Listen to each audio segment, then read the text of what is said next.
અમરેલી પ્રાથમિક શૈક્ષણિક મહાસંઘના 150 થી વધુ શિક્ષકો દ્વારા પોતાની પડતર માંગણીઓને લઈને કલેક્ટર કચેરી ખાતે પોસ્ટર્સ સાથે એક વિશાળ રેલી યોજીને કલેક્ટરને આવેદનપત્ર પાઠવવામાં આવ્યું।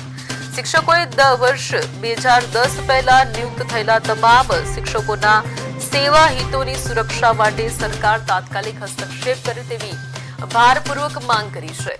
આ ઉપરાંત 23 ઓગસ્ટ પહેલા નિયુક્ત થયેલા તમામ શિક્ષકોને ટીઈટી અને ટાટની ફરજિયાત પરીક્ષા બાદની કાયમી મુક્તિ આપવામાં આવે તેવી માંગ સાથે મોટી સંખ્યામાં હાજર શિક્ષકોએ ઉગ્ર રજૂઆત કરી હતી।